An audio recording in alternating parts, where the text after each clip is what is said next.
ni de coña, güey, va a ser 250 varos, hermano. O sea, la consulta de A4 tiene esos precios porque los gastos operativos son pequeños. Tenemos gastos operativos, pero son pequeños a comparación con un hospital. Sí, o sea. Así es. Sí. Muy bien, podemos hablar de eso ya en la competencia contra el Simi. Ya está todo, ¿Ya está audio? ¿Ya está grabando? ¿Ya está video? Todo. Ya está todo, muy bien. ¿Todo se grabó? Sí. Ok. Oh. Pues, ¿cómo vemos si hacemos una introducción, güey? Introducción. Muy bien. Bienvenidos a este podcast, versión número 2 de A4 Consultorios, de estar presentando este proyecto, presentándonos a nosotros como médicos, como sus médicos y marca personal. Esto no nada más va a generar tanto confianza en nosotros como para atenderlos, sino en el mundo para saber cómo es nuestro proyecto. Quisiera empezar a hablar de este proyecto con mi socio, el Dr. Lugo, en cuanto a cómo empezó y cómo empezamos a formular este tipo de idea de la telemedicina. Esta idea surgió una necesidad de atacar la salud de los extranjeros. Vimos que iba a ser el mundial aquí en Monterrey, que iba a ser el mundial aquí en México, y nos surge esta idea de que cómo podemos utilizar esta ola de extranjeros para brindarles la atención médica y que se sientan más en casa, ¿no? Porque pues van a estar en un país extranjero, con un idioma que no hablan, con usos y costumbres que no conocen, entonces pues la raza se enferma, la raza cuando viaja se enferma. Si yo me enfermo cuando voy a Irapuato o a San Luis, que he conocido desde que estoy chiquito, pues imagínate a alguien que cambie de continente. Entonces de ahí comenzó toda esta maquinaria de la idea de, oye, ¿cómo vamos a hacer las consultas? ¿Qué metodología vamos a utilizar? ¿Y qué tanta telemedicina podemos aplicar en este campo, güey? Sí, yo creo que la idea de nuestra telemedicina y de la telemedicina del futuro empezó atacando necesidades específicas, tanto de los médicos como de los pacientes. Cuando nosotros entramos a trabajar, así como médicos relativamente nuevos, recién egresados, pensamos, ok, necesito un trabajo que me coste mis gastos fijos y también necesito un trabajo que no sea una limitante el movimiento, o sea, estar trabajando desde la casa sería lo más cómodo para cualquier tipo de médico porque nuestra profesión ingiere tanto la revisión y exploración física, pero sobre todo la toma de decisiones y la comunicación con el paciente. Habiendo más hombres queriendo y más mujeres queriendo home office, también hay más médicos queriendo estar en home office. No, y es que se puede, o sea, la verdad es que todo el mundo tenemos, como dices, el concepto de que la consulta pues tiene que ser 100% presencial y de hecho como nos encontramos con nuestras amigas ahí en barrio cuando los entrevistamos, vean ese capítulo ahí en nuestras redes. Muy bueno. Hay personas que 100% en su cabeza la consulta tiene que ser presencial y no hay manera. O sea, no hay manera. No quieren que los atiendan en casa y quieren que los revisen y el médico les ponga sus ojos en tiempo real. Exacto. Y yo creo que sí hay patologías, sí hay escenarios específicos y sí hay pacientes que se requiere una exploración física presencial y sí necesitamos tocar, ver, escuchar. Estoy de acuerdo. Pero la área de la telemedicina... Pero no siempre. Exacto, pero no siempre. A veces podemos nada más con una conversación diagnosticar y tratar al paciente. Y eso es justo el punto al que iba. O sea, las enfermedades de primer nivel, las más comunes, las de mayor volumen, las que constituyen un porcentaje muy grande de las consultas de medicina general en primer nivel, tanto privado como públicos aquí en México, son enfermedades que pueden llevarse a cabo de manera remota. O sea, tanto en la consulta inicial como la valoración, tenemos los medios y las formas y los algoritmos para llevarlo a cabo de una manera remota. Simplemente es estructurar la logística adecuada y darle a conocer a la gente, güey. O sea, la raza va a desconfiar de algo que no conoce y eso es totalmente normal. Siempre. Pero si les informamos cómo funciona, cómo es que se utilizan las herramientas y cuáles son los pasos que se necesitan para llegar a una buena consulta y un buen diagnóstico, pues la raza ya no va a tener miedo, o sea... Sí, y yo lo que quisiera exponer y proyectar en esta conversación también es cómo llegamos a esta idea y cómo se fueron dando todas las necesidades para que nosotros tuviéramos ese ímpetu de tomar acción y decir, vamos a crear un proyecto en donde la gente pueda estarse atendiendo desde su casa en donde los médicos, las y los médicos podamos estar atendiendo a nuestros pacientes desde nuestra casa y desde un ambiente también seguro, con la encriptación de información y todo lo demás. Sí, no, y esto que dices es verdad. O sea, mucha gente tiene ese miedo también latente de que no se va a robar mi información, se van a filtrar y cómo crees y etcétera. Y sí. Pero igual, es la falta de información. El gobierno mexicano, aquí en México tenemos normas, las famosas NOMS, que son necesarias para salvaguardar la integridad del paciente y del médico de la información. Estos procesos, como tú dices, llevan un encriptamiento para asegurar que su información no sea vulnerada. Es como los chats que tenemos en las aplicaciones de los teléfonos, que hablamos y hasta el mismo chat en la parte de arriba te dice, encriptado. Esta información Nadie está puede ver encriptada. esa información. Así funcionan los servicios de telemedicina.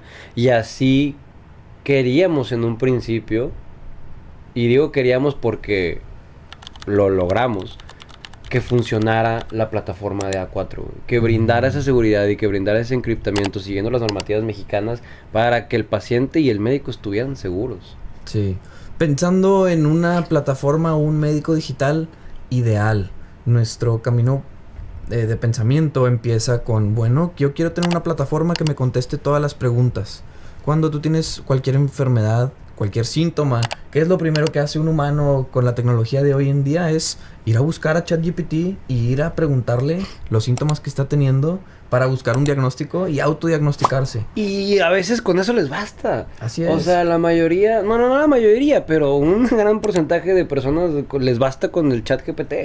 Ah, tengo esto, sí es cierto, déjame tomar un paracetamol. Y eso los que lo hacen, porque hay gente que simplemente no lo hace y solo se toma el medicamento. Entonces, para curarte necesitamos varias checkpoints. Hay que tener varios puntos en nuestra rúbrica ya palomeados. El primer punto a palomear es ¿qué diagnóstico tengo? Exactamente qué me está pasando. Y para eso se usan este tipo de herramientas de inteligencia artificial integrativas o Google, que Google te puede decir tienes cáncer y cuando llegas con el doctor te dice tranquilo, solamente tienes una gripa y se te va a quitar con este protocolo, lávate la nariz y listo. Y tú ya estabas pensando en hacerte los exámenes genéticos de última gama, tú ya estabas pensando en hacerte una biopsia de cerebro incluso. Y ojo, eso no quiere decir que ustedes como pacientes o como población en general esté mal. Obviamente no, o sea, pues no es su trabajo saber esas cosas, para eso estamos nosotros. Tenemos que también informarlos y educarlos. Entonces el problema no es que quieran saber qué les pasa. El problema es que tal vez nosotros estábamos fallando en tener ese alcance para que ustedes no se sintieran solos y fuera como que no le voy a preguntar al chat. Así es. Le voy a preguntar a A4, le voy a preguntar a mis médicos de confianza. Exactamente, y eso es lo que nosotros intentamos hacer con este tipo de proyección de contenido y este tipo de grabación, porque ustedes lo que ven ahorita son dos doctores hablando de su proyecto, pero lo que realmente hay detrás es todo un equipo de producción y todo un equipo de trabajo que quiere impulsar esta idea hacia la sociedad.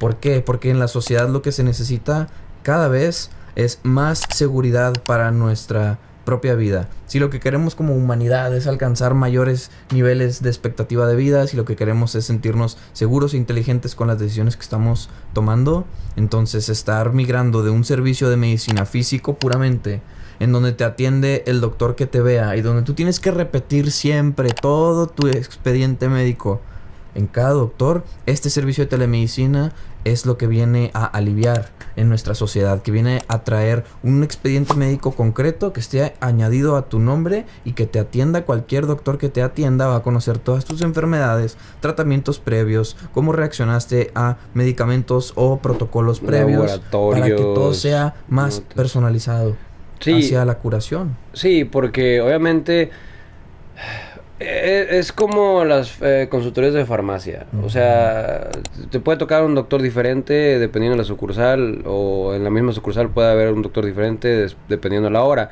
Imagínate que tú tuvieras la confianza de que no importa quién te esté atendiendo, tiene acceso a tu información médica y siempre va a tener un diagnóstico adecuado porque se va a estar basando en la información médica de los doctores que te vieron antes. Y ojo, no es como que cualquier persona pueda meterse a ver tu información médica. Esa información médica solo la pueden ver los médicos.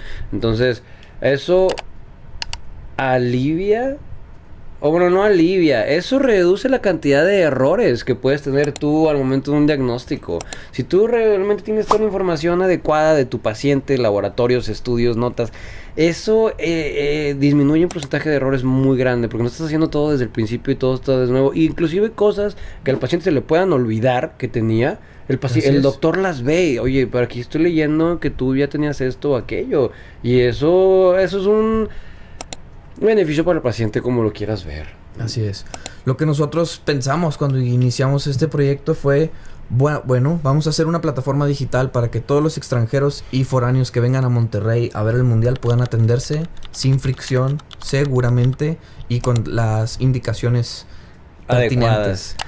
Entonces lo que pensamos fue, bueno, vamos a hacer un servicio, un sistema en donde por videollamadas podamos atender a la gente. Y nos dimos cuenta que sería mucho más efectivo si tuviéramos una plataforma respaldada por encriptamiento digital y de código para tener la seguridad de la información de los pacientes y para tener mejor atención. Y ojo, ajá. Y la protocolización de las enfermedades. Y sonaba muy padre. O sea, esto que dice el Doc Marco suena muy padre, pero esto lo aprendimos sobre la marcha. Cuando nosotros nos ocurre la idea, videollamadas, hay que hacerlo. Honestamente pensamos en utilizar servicios de videollamadas, no sé. Sí, los que usamos todos. Y nos dimos cuenta que no era tan sencillo. Nos dimos cuenta que no era tan fácil. El mismo gobierno, las mismas directrices y normas del gobierno fue de que, güey, es que no puedes agarrar tu teléfono por videollamada y ya consultar. Eso no era legal. Eso no. Entonces tuvimos que investigar. Y algo que parecía sencillo y algo que parecía una idea como, pues X, creamos una plataforma o creamos una página, lo que tú quieras, y simplemente que le den clic y clac y ya nos conecte, era totalmente ilegal. No podíamos hacer eso. Porque no se puede nada más hacer un servicio de medicina digital sin tener una plataforma y un consultorio hospital digital que tenga el aval de tener cuidados hacia los pacientes. Sí, nuestra profesión avala y sí hicimos un juramento hipocrático. Ajá. Pero profesionalmente no hay algún no era método que lo avale como tener un consultorio digital. Exacto, no podíamos. Entonces nos pusimos a investigar. Y ya cuando nos dimos cuenta de todos los protocolos que teníamos que seguir y todas las normas que teníamos que tener y cómo es que, inclusive el servicio de la videollamada que íbamos a utilizar no podía ser simplemente una videollamada por teléfono, tenía que ser un servicio encriptado de videollamada, tuvimos que sí o sí evolucionar el concepto de A4. Tuvimos que cambiar la plataforma, lo que ya el Doc Marco había hecho en una plataforma, una página de internet. Pues básicamente tuvimos que empezar desde cero. Así es.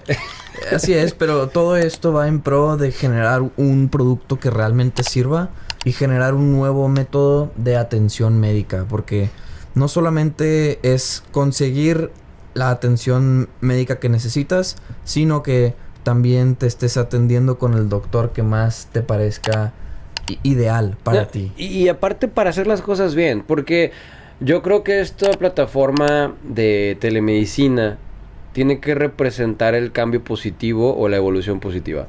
Entonces, eso significa tener estándares de excelencia. Y para tener esos estándares de excelencia hay que hacer las cosas bien. Entonces, mucha gente pudo haber dicho de que, pues abandona el proyecto, o X las normas y hazlo por videollamada, o quién se va a enterar, o X o Y. Pero eso no era la manera correcta de iniciar las cosas. Teníamos que acoplarlo para que las cosas funcionaran bien desde un principio y para que todo fuera lo mejor posible para los pacientes. No solo era de que hacerlo por hacer, no era una idea que quisiéramos dejar tirada en un mes o dos. No era un concepto de solo durante el mundial, no. O sea, era algo que se tenía que quedar. O sea, no podía solo... Y yo creo, más bien, A4 Consultorios viene a ponerle una solución para lo que es el taxista Uber, como ahora lo que es para el mandadero Rappi y futuramente y cada vez más en el presente para lo que es una persona enferma A4 Consultorios, en donde saque su celular, todos tenemos un celular, donde pidas una atención médica verídica y te la puedan realizar, porque estar revisando en ChatGPT y después irle a preguntar al doctor y después de eso irle a preguntar a otro doctor es lo menos efectivo que podemos hacer. Por eso es que tratamos de brindar esta conciencia a través de estos medios digitales para que la gente pueda empezar a revolucionar su tipo de atención médica y migrarla hacia un lado más seguro confiable y que tenga la practicidad de tenerlo en la mano. Ernesto, ¿sigue grabando el teléfono? Todo. Es que me entró una llamada. ¿Y quieres cortar? No. Quiero ver que no se haya pausado el video. Sí, Ok. curso, todo bien. Excelente. Ok, corte. Volvemos. Perdón. No, y aparte hay que dejar en claro algo. O sea, esto de servicio de telemedicina es algo que no solo va para el sector privado. Digo, lo puede usar quien sea que lo quiera usar, pero eventualmente hará que el servicio de la cobertura de medicina sea generalizada en todo el país. O sea, hay muchas zonas, áreas, lugares del país, de México, que la medicina no es tan sencillo. Lo digo desde mi propia experiencia porque yo realicé el servicio social en un municipio aquí de Nuevo León muy hermoso. Yo me quedo maravillas de Zaragoza, pero lejos, muy lejos. Y Zaragoza había más lejos. Entonces, la gente de esos lugares depende única y exclusivamente del médico que le manden. Y de qué tantas herramientas tenga el médico a la mano, porque son lugares en donde no vas a tener un laboratorio, no vas a tener unos rayos X, un TAC, o sea, un quirófano si quieres, o sea, son lugares en donde estás tú en tu consultorio. Entonces, hay lugares que a veces ni el médico llegaba, por la razón que tú quieras. Entonces, imagínate si pudieras utilizar los medios como la telemedicina o como A4 consultorios en un futuro para tú asegurar que haya la cobertura médica en todos lados. O sea, que no se vea limitada. O sea, que los pacientes y las personas no tengan que desplazarse distancias o gastar muchísimo dinero. O sea, que tengan ahí el servicio médico, al menos de primer contacto. O sea, Así al es. menos que sean capaces de que en tiempo real un doctor los tenga ahí. No Google, no ChatGPT, no Claude, no nada. Un doctor. Tal vez puede llegar a sonar conformista porque es como un peor es nada, pero genuinamente a veces eso es lo que mucha gente necesita para la diferencia. Al menos un doctor que esté ahí sea como que, güey, aquí estoy. O sea, Así es, un médico de primer contacto, porque Ajá. incluso la gente que vive en comunidades marginadas, lo primero que hace que es usar su Vicks Vaporub, hacerse un tecito de su hierba favorita y pensar que con eso se va a remediar, agarrar un antiinflamatorio que venden en cualquier farmacia y tomárselo para el dolor. ajá, y no tiene ninguna... Ojo, que estas cosas no están mal, pero simplemente no siempre son curativas. Y que si la solución puede estar en la palma de tu mano, en el celular, en una aplicación, así como entras a Facebook para checar cómo están tus amigos, entrar a la plataforma de A4 Consultorios para ver cómo está tu salud y en 15 minutos recibir una atención personalizada, creo que vale tanto la pena, no nada más para usarlo, sino para recomendarlo y fomentarlo como un nuevo tipo de uso de este tipo de atención médica segura, Sí. eficiente, barata.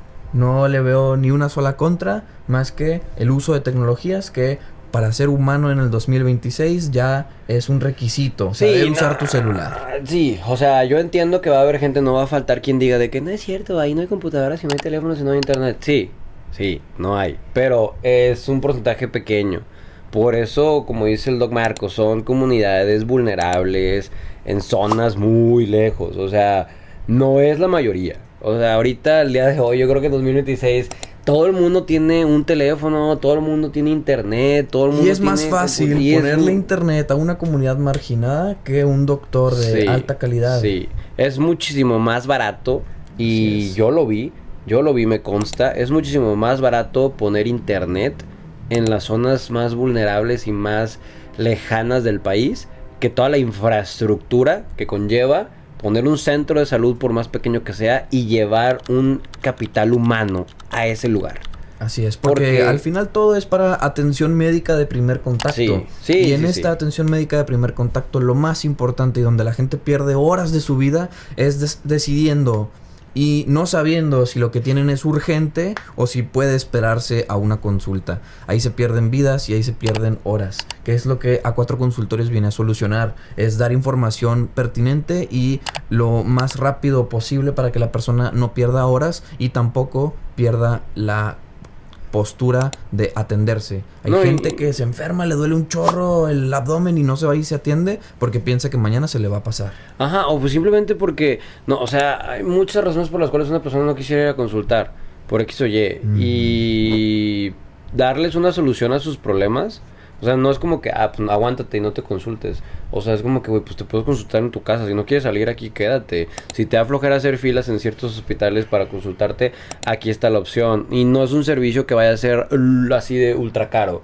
Porque también esa es otra. Dicen de que, ay, no, pues vete al sector privado. Ahí no vas a hacer filas con el sector público. Y mucha gente va a decir, pues es que yo si me voy al sector privado, me van a cobrar una consulta en 1,000 pesos. Y eso me quita pan de la mesa, entonces Ajá, no lo puedo costear. Prefiero estar enfermo, pero con mi familia satisfecha y bien comida. Sí, o simplemente una emergencia médica. ¿Cuántos de aquí? Sí, una cosa no debe pelearse con la otra. Nos tiene que alcanzar para todo. Sí, no, y aparte no es una, o sea, es acoplar las tecnologías actuales y los medios que tenemos y los recursos que tenemos a que las cosas funcionen.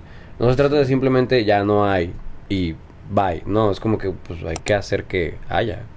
Así es. Y por eso evolucionó a 4. Por eso ha ido evolucionando a 4 y cada vez Y toda esta plataforma suena bien padre. Y luego nos dimos cuenta de algo, Marco y yo, que no sabíamos programar. Así es, gran problema. No saber programar toda una plataforma porque lo que estudiamos fue Medicina. el cuerpo humano. Ajá. Y las medicinas. No teníamos ni la menor idea. Porque todo esto lo platicamos, lo sentamos cabeza, funcionó, en el papel estaba bien chido. Y de repente nos volteamos a ver y fue, bueno, ¿y cómo vamos a hacer que eso funcione? Exactamente. No, pues hay que programar. Pues, ¿y programamos qué? ¿Cómo? ¿Dónde? ¿Qué es esto? Utilizamos ayuda de inteligencias artificiales, empezamos a trabajar en algo, Marco tuvo un poco de código, pero teníamos muchas limitantes porque era algo que simplemente no sabíamos hacer.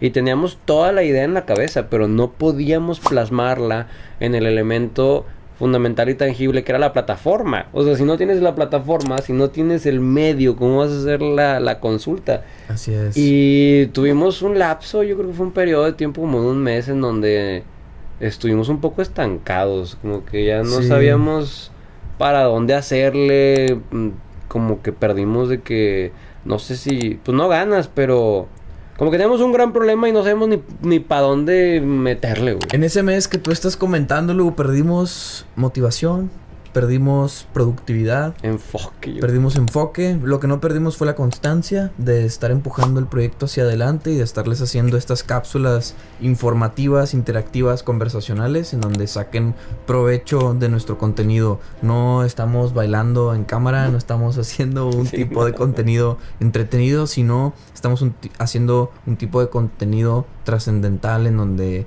no nada más queremos brindarles nuestra atención, sino queremos dar nuestra semillita y poner nuestro granito de arena en la sociedad para que este tipo de proyectos pueda beneficiarse todo México. Sí. Todos los doctores de México pueden beneficiarse de este tipo de proyectos en donde vengan a trabajar con nosotros.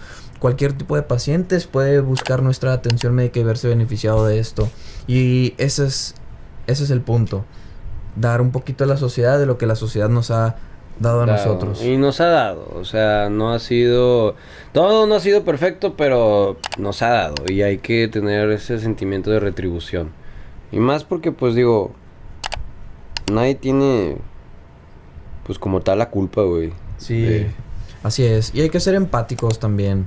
Yo creo que pudiéramos empezar a platicar acerca de cosas que nos han estado sucediendo en la práctica médica. ¿Cómo es que llegue un paciente contigo? Porque, a ver, una pequeña pausa aquí de contexto. No sé en qué trabajen todos ustedes, pero nosotros trabajamos con cuerpos humanos, mentes, corazones y gente que viene con problemas. Entonces, es complicado a veces, o más bien es único. Es una profesión única sí. En donde tu trabajo, imagino otras profesiones en donde trabajan con carros. Incluso hay gente que trabaja con motos, como nuestro amigo productor Ernesto. Entonces, incluso en la profesión de Ernesto que trabaja con motos y contenido, sabe que hay motos con personalidad. Sí. Y a las personas les sobra personalidad. Y es hasta bastante divertido e interesante moldear, tratar este tipo de personalidades. Y ojo, no es que nos burlemos. Es que disfrutamos como a veces los pacientes llegan a ser tan creativos con sus cosas. Sí. Yo, si pudiera utilizar una palabra, sería creatividad para describir cómo es que los pacientes llegan a interactuar en la propia consulta. Entonces, Sí, y cómo se comportan, cómo es que ese componente emocional tiene un factor influyente grande en su comportamiento. sí. Entonces, por ejemplo, hablemos de pacientes dramáticos que nos han tocado en la consulta, porque incluso como médico solemos ser muy dramáticos a veces. No, hacia el miedo, hacia la salud, hacia muchas cosas. Entonces, platícame, Lugo, yo quisiera conocer una anécdota tuya de un paciente dramático. Dramático. En el servicio social, ojo, yo esas cosas del servicio social les digo que me la pasé muy bien. En el servicio social había una paciente, evidentemente no voy a decir nombres ni edades, pero había una paciente femenina. Una femenina. Femenina. Que siempre que llegaba a la consulta, porque siempre iba a la consulta, tenía una percepción de su malestar, porque sí llegaba con un malestar, llegaba con como, pues no sé, ansiedad básicamente, pero llegaba con un malestar y ella sentía que era el fin del mundo. Ella sentía que era el fin del mundo y las primeras veces, pues obviamente se le hizo la consulta, pero a mí me llegó a congeniar tanto conmigo que ya las consultas ya llegaba a ella y ya sabía yo que genuinamente lo que necesitaba era que alguien la escuchara y era platicar con ella porque no tenía un malestar físico inminente. O sea, esa mujer no iba a morir en esa consulta, no llegaba con un golpe, o sea, pero era un así, es que me voy a morir ya. Sí, y un sentimiento grande. grande. No te vas a morir. Y es difícil ver cómo objetivizar la subjetividad de las personas. de lo que la gente